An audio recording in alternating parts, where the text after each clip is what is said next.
Imagine si je te disais que juste là en toi habite une force puissante. Ce n'est pas de la magie, ce n'est pas une illusion bon marché, encore moins une promesse vide. C'est une énergie réelle, transformative, capable de bouleverser ta vie dans le meilleur sens possible. Tes relations, tes rêves, même ce sentiment qui t'envahit quand le réveil sonne le matin et que tu sens que ce sera juste une journée de plus, tout cela peut changer. Mais ce changement ne commence pas à l'extérieur, il commence à l'intérieur. À l'intérieur de toi, là où sont cachées les parties oubliées, étouffées, ignorées. Carl Gustav Jung, ce nom qui semble venir d'un psychologue lointain, était en réalité quelqu'un qui a regardé profondément dans l'âme humaine et qui a dit « Tu es bien plus que ce que tu crois être ». Il a parlé d'un sujet que peu osent affronter, l'inconscient. Un territoire caché mais toujours actif, où vivent tes douleurs, tes désirs les plus profonds, les réponses que tu cherches sans même savoir que tu cherches. Tu connais cette sensation d'être dans un endroit et de sentir que tu n'y appartiens plus, ou ce poids dans la poitrine qui surgit sans raison, comme s'il manquait quelque chose que tu ne peux pas nommer. Ce ne sont pas de simples émotions, ce sont des messages. Ton inconscient te parle. Jung disait que lorsqu'on ignore ces messages, on finit par vivre une vie qui n'est pas la nôtre. On accepte la relation qui blesse, le travail qui épuise, la routine qui n'inspire plus. Tout cela parce qu'on s'éloigne de notre essence. Alors, respire profondément et réfléchis avec moi. Vis-tu vraiment ce pourquoi tu es né, ou es-tu simplement en mode survie, essayant de t'adapter, de maintenir les apparences ? Peut-être que tu ressembles à Marie-Éole, une femme de 32 ans pleine de vie, mais qui se tait chaque fois que son compagnon hausse le ton. À l'extérieur, elle sourit, à l'intérieur, elle s'éteint.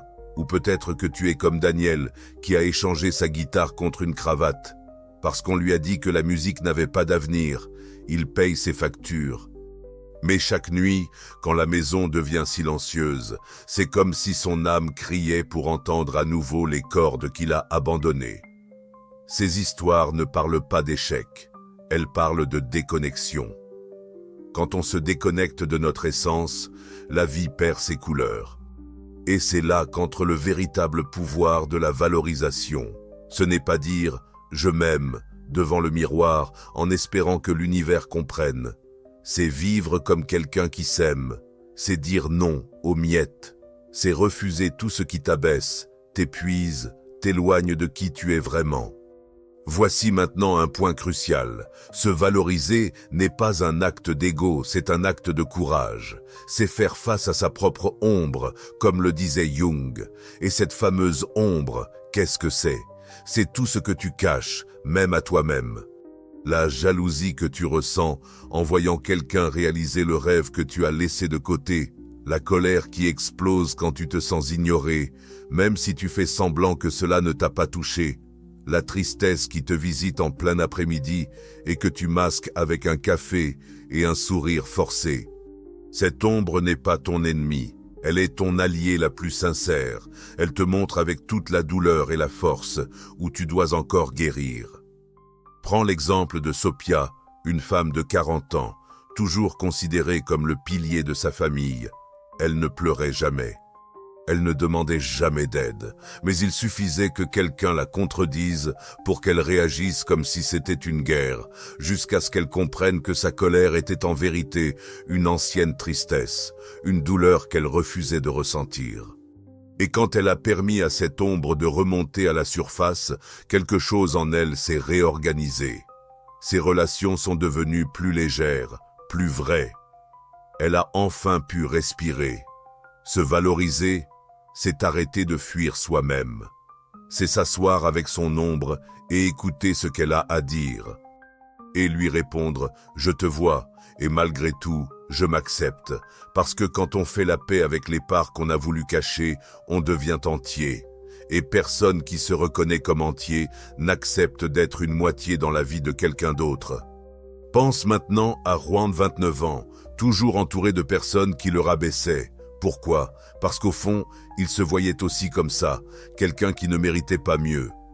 Mais le jour où il s'est regardé avec honnêteté, avec compassion et a commencé à se traiter avec respect, ces personnes ont commencé à disparaître de son chemin et à leur place sont venus d'autres qui le regardaient avec les mêmes yeux qu'il a appris à porter sur lui-même. Je t'invite maintenant à une petite pause. Ferme les yeux si tu peux, respire et réponds-toi avec toute sincérité. Y a-t-il quelque chose dans ta vie qui te vide de ton énergie ? Une relation, une habitude, une idée que tu portes sur qui tu dois être? Pas besoin de résoudre ça maintenant. Mais nommer, c'est déjà un pas. Et si quelque chose en toi dit oui, alors tu as déjà commencé à changer, parce que la conscience est la première marche vers la transformation. Et si cette conversation te touche, partage-la avec quelqu'un que tu aimes. Parce que parfois, tout ce dont on a besoin, c'est d'entendre la vérité qu'on savait déjà, mais qu'on n'osait pas affronter. Jung parlait aussi de la projection, ce mécanisme invisible qui nous fait voir chez l'autre ce qui est caché en nous. Quand tu ressens de la colère envers quelqu'un qui semble toujours heureux, peut-être que c'est ton propre désir de joie réprimé, quand tu es dérangé par quelqu'un de spontané.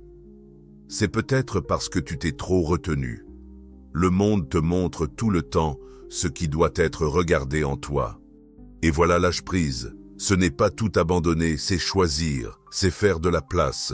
Quand tu lâches ce qui ne t'apporte rien, tu ouvres la voie à ce qui multiplie, et l'univers le remarque. As-tu déjà remarqué qu'à partir du moment où tu t'alignes avec toi-même, les coïncidences commencent à surgir? Ça s'appelle la synchronicité.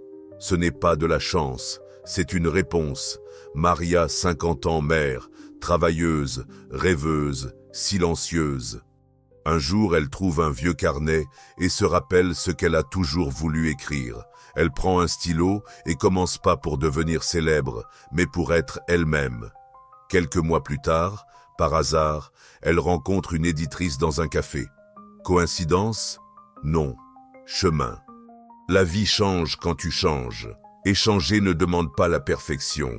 Ça demande de la présence, de l'écoute. Le courage de regarder ce qui fait mal, le courage de choisir ce qui guérit et surtout le courage de se valoriser. Parce que quand tu te valorises, le monde n'a pas d'autre choix que de te traiter selon ce nouveau standard. Alors, ce soir, avant de dormir, fais ce petit exercice. Écris 3 choses qui te pèsent.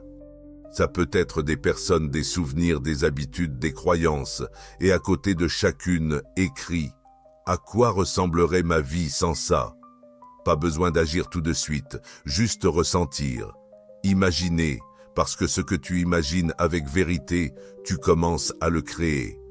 Et maintenant que tu es arrivé jusqu'ici, dis-moi avec sincérité, combien de fois as-tu senti que tu vivais une vie qui n'était pas la tienne ? Combien de matins t'es-tu réveillé avec ce sentiment de fatigue avant même que la journée ne commence? Combien de fois t'es-tu regardé dans le miroir et as-tu vu quelqu'un qui se battait pour tout tenir debout mais qui savait au fond que quelque chose n'était pas à sa place? Eh bien, tu n'es pas seul. Ce sentiment que tu as peut-être porté en silence si longtemps, c'est ton inconscient qui essaie d'attirer ton attention. Et maintenant que tu l'as entendu, que quelque chose en toi commence à bouger, il est temps de faire un pas de plus. Carl Jung disait que ce que tu nies te soumet, mais ce que tu acceptes te transforme. Et cette transformation commence par de petites décisions. La première est d'assumer avec honnêteté que tu veux plus de présence, plus de paix, plus de sens. Tu ne veux plus juste te réveiller, travailler, accomplir des tâches, sourire par obligation et recommencer. Tu veux vivre vraiment, sentir que tu es à la bonne place, avec les bonnes personnes, en faisant ce qui compte vraiment. Et pour ça, tu dois apprendre à lâcher ce qui ne te sert plus. Lâcher la peur du jugement. Lâcher la croyance qu'il est trop tard. Lâcher cette voix intérieure qui te dit que tu n'y arriveras pas, que tu ne mérites pas. Parce que tu peux. Oui, tu mérites. Oui. Et tout l'univers est prêt à te le montrer. Quand tu seras prêt, tu recevras. Alors aujourd'hui, plus que d'écouter, je t'invite à agir. Oui, agir parce qu'écouter, c'est un début puissant, mais c'est dans l'action que réside le vrai changement. Alors, si ce contenu a touché ton cœur, si une part de ce texte t'a aidé à y voir plus clair, aime cette vidéo maintenant. Cela montre à l'algorithme que ce message est important et il pourra l'emmener vers plus de personnes qui ont aussi besoin de se réveiller à leur force intérieure. Et encore mieux, laisse un commentaire juste en dessous, simple ou profond, ce qui a du sens pour toi. Écris quelque chose comme « Je suis prêt à me valoriser » ou « Aujourd'hui, je décide de lâcher ce qui me fait du mal » ou « Partage un insight que tu as eu en m'écoutant » parce que quand tu commentes, tu renforces ton propre engagement vers le changement et tu inspires aussi d'autres personnes à réfléchir et à suivre ce même chemin. Chaque histoire racontée ici, chaque exemple, chaque mot, c'est une invitation à te rappeler qui tu es, à revenir chez toi, à te reconnecter avec ce qui fait vibrer ton cœur. Et si tu es arrivé jusqu'ici, c'est que tu es prêt. C'est un signe que la transformation a commencé. Quand tu commences à vivre à partir de ton authenticité, le monde ne répond plus comme avant. Ce qui semblait inaccessible commence à venir vers toi naturellement. Les bonnes personnes apparaissent. Les opportunités que tu pensais impossibles frappent à ta porte. Pas parce que tout a changé dehors, mais parce que tu as changé dedans. Chung appelait cela l'alignement avec le soi. Ton vrai toi, celui qui ne dépend ni d'approbation, ni de standard, ni de rôle qu'on t'a appris à jouer. Vivre avec authenticité, c'est avant tout une rencontre, un retour à soi. C'est regarder tout ce qu'on a essayé de te faire oublier sur qui tu es. Depuis l'enfance, tu as appris à te modeler. Sois polie, sois forte, ne pleure pas, sois reconnaissante pour le peu, ne te plains pas, sois utile, sois productive, fais ce qu'on attend de toi. Et sans t'en rendre compte, tu t'es éloigné de ce qui était naturel en toi. Cette créativité, ce courage, cette envie d'explorer, d'exprimer, d'être simplement toi. Puis, tu as grandi, et avec les responsabilités sont venues les peurs.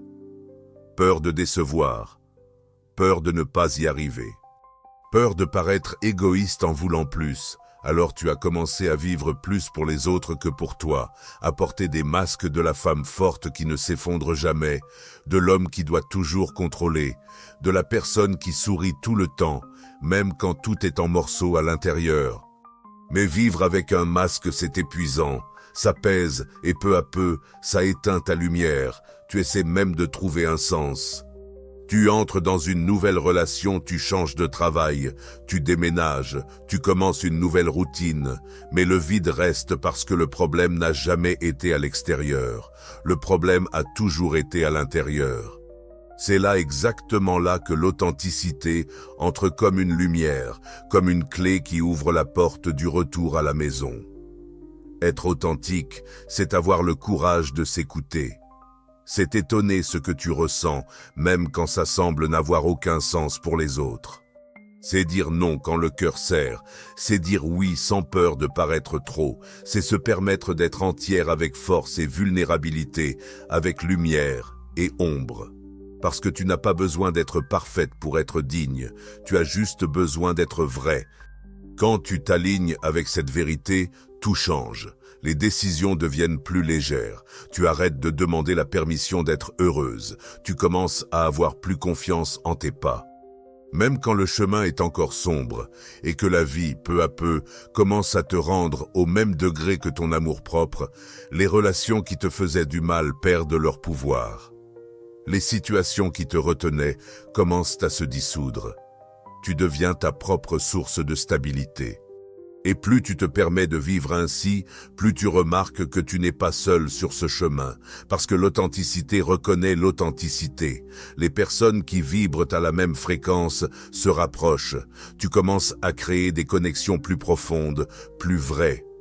Tu vis des relations où tu n'as pas besoin de cacher ta douleur, où tu peux être entendu, accueilli, aimé tel que tu es.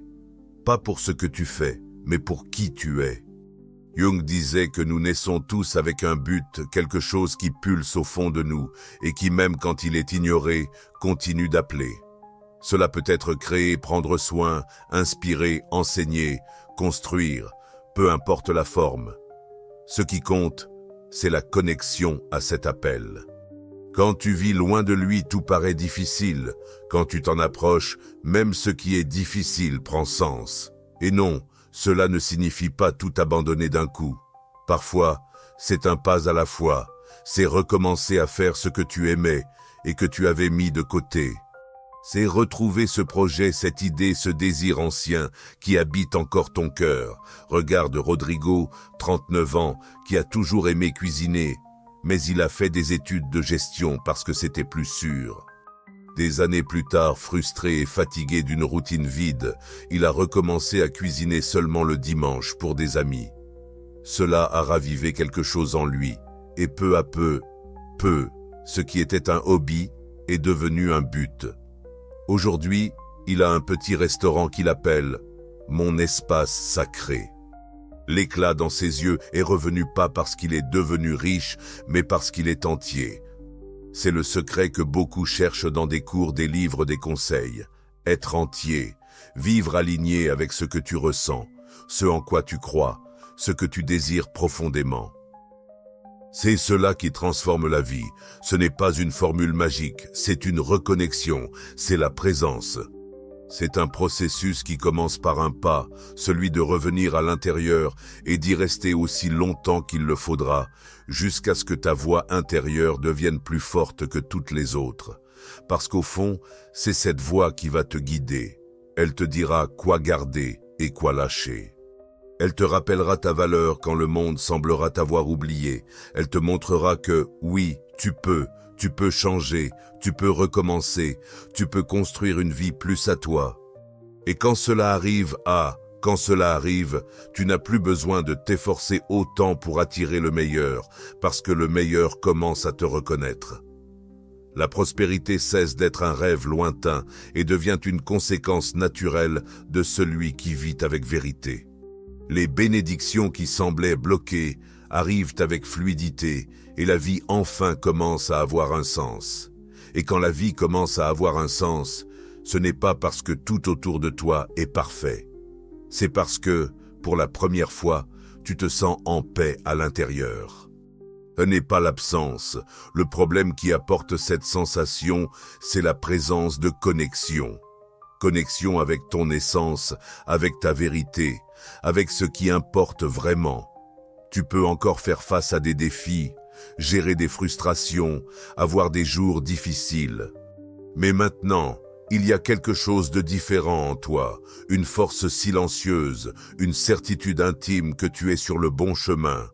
Et cela n'a pas de prix, parce que vivre à partir de ton authenticité n'est pas une promesse de vie facile. C'est un engagement envers la vie vraie, et cela change tout. Change ta manière de gérer tes douleurs, de regarder l'autre, de choisir où investir ton temps et ton énergie. Tu arrêtes de courir après l'approbation et tu commences à marcher avec plus d'assurance. Tu commences à choisir consciemment et cela fait que tout ce qui n'est pas sur la même vibration s'éloigne simplement. La vérité, c'est que quand tu reviens à toi, tu reviens aussi à Dieu, parce que cette essence qui habite en toi, cette étincelle qui ne s'est jamais éteinte, est le reflet de la présence divine. Jung disait que l'être humain a besoin, par-dessus tout, d'un sens à sa vie. Et c'est précisément là que la spiritualité entre en jeu. Non pas comme un dogme, mais comme un soutien, comme un espace sûr où tu te souviens que tu n'es pas seul, qu'il y a quelque chose de plus grand qui guide tes pas. Même quand tout semble incertain, c'est à ce moment-là que beaucoup de personnes sentent quelque chose s'éveiller en elles. Une nouvelle conscience, une envie de vivre autrement, de vivre mieux. Et ce changement ne commence pas à l'extérieur. Il commence quand tu comprends que tu mérites plus que tu mérites, un amour vrai, des amitiés sincères, un travail avec du sens, des journées avec une raison d'être. Que tu n'es pas né pour vivre dans la pénurie, l'angoisse ou le pilote automatique, mais pour fleurir. Et fleurir n'est pas un acte isolé, c'est un processus continu. Parfois ça fait mal, parfois ça fait peur, mais ça vaut toujours la peine. Parce qu'à chaque fois que tu choisis toi-même, tu dis à l'univers « Je suis prête à vivre tout ce dont j'ai toujours rêvé ». Et l'univers écoute, il n'écoute pas seulement tes mots, mais tes actes. Il observe quand tu arrêtes d'accepter le peu et que tu commences à t'ouvrir au beau, quand tu arrêtes de te cacher pour commencer à briller, quand tu cesses de mendier l'amour et que tu commences à le cultiver en toi. C'est pourquoi tout au long de ce chemin, il est si important de t'observer. Prends attention aux signes, aux émotions, aux rêves, aux petits élans qui disent « Vas-y ». L'inconscient ne parle pas avec des mots clairs, il parle avec des sensations, des symptômes, des intuitions. Il s'exprime à travers ce mal-être inexplicable, cette envie de tout changer, cette gêne qui revient sans cesse. Et quand tu commences à l'écouter avec respect, curiosité, amour, il te guide vers ton centre. Et dans ce centre, tu trouves la paix que tu cherchais chez les autres, dans les relations, le succès, l'apparence, les réussites. Tu comprends que la vraie prospérité ne commence pas dans le solde de ton compte en banque, mais dans le solde émotionnel de ton âme. Parce que c'est de l'intérieur que tu construis tout ce que tu as à l'extérieur, le travail de tes rêves, la relation légère et réciproque, la vie avec un sens. Tout commence là, à l'intérieur. C'est pourquoi il est si important que vous continuiez sur ce chemin, que vous ne reveniez pas en arrière simplement parce que l'ancien est plus connu, que vous ne vous accommodiez pas de nouveau par peur du nouveau, que vous n'abandonniez pas votre authenticité simplement parce que le monde n'est pas encore prêt pour elle. Continuez un pas à la fois parce que chaque pas compte. Chaque choix conscient construit une nouvelle réalité et il ne s'agit pas de tout quitter et de changer de vie du jour au lendemain. Chaque personne a son temps, son rythme, sa manière. Parfois, le changement se produit dans la même routine avec un regard neuf. D'autres fois, il exige des ruptures. Mais ce que toutes ces transformations ont en commun, c'est la décision de se respecter, de s'écouter, de s'accueillir sans se juger, sans se comparer, sans se punir. Parce que vous avez déjà passé trop de temps à essayer de plaire au monde, à essayer de vous conformer, à essayer de mériter ce qui a toujours été à vous de droit, une vie digne de qui vous êtes. Et maintenant, il est temps de revenir, de se souvenir, de se valoriser, d'assumer votre lumière et votre ombre, votre passé et votre présent, votre douleur et votre puissance. Et à partir de là, commencez à vivre avec vérité. Et cette vérité, aussi simple qu'elle puisse paraître, est ce qui ouvre toutes les portes. Parce que lorsque vous vivez en harmonie avec qui vous êtes, vous ne forcez rien, vous attirez. Il n'est pas nécessaire de courir après. Vous devenez ce que vous désirez vivre. Et la vie, comme un miroir fidèle, commence à refléter cette nouvelle version de vous, une version plus entière, plus sereine, plus légère. Alors, poursuivez ce chemin. Continuez à plonger, à observer, à lâcher prise, à embrasser, parce qu'à chaque pas, vous vous rapprochez davantage d'une vie où l'abondance n'est pas une exception, mais une conséquence. Une vie où l'amour ne blesse pas, il fortifie. Où le travail ne fatigue pas, il nourrit. Où les jours ne pèsent pas, ils inspirent. Une vie à vous avec votre visage, avec votre rythme, avec votre âme. Si tout cela a touché votre cœur, si une partie de ce message a allumé une lumière en vous, alors maintenant est le moment d'agir, parce que la transformation réelle commence par un pas. Et parfois ce pas est aussi simple que de lever la main et de dire « Je suis là, prête à vivre autrement ». Alors, si vous avez senti que ce contenu avait du sens pour vous, aimez cette vidéo maintenant. Cela montre à moi et à l'algorithme que ce type de message doit toucher plus de personnes. Et croyez-moi, beaucoup de gens ont besoin d'entendre exactement ce que vous avez entendu aujourd'hui. Abonnez-vous à la chaîne et activez la cloche des notifications pour ne pas manquer les prochaines parties de ce voyage, car nous avons encore beaucoup à approfondir ensemble. Et à chaque nouvelle vidéo, vous vous sentirez plus forte, plus connectée, plus entière. Et bien sûr, laissez votre commentaire juste en dessous. Dites-moi, qu'est-ce qui vous a le plus touché dans ce contenu? Quelle partie de votre vie sentez-vous prête à changer? Votre histoire compte, et quand vous écrivez, vous inspirez. Vous ne faites pas que renforcer votre propre processus de guérison, vous allumez aussi une étincelle chez ceux qui lisent. Je lis tous les commentaires avec attention et bienveillance, car cet échange est ce qui donne tout son sens à ce chemin. Alors, faites aimer, commentez, abonnez-vous, et on se retrouve au prochain chapitre de cette marche vers la vie que vous méritez de vivre. À bientôt.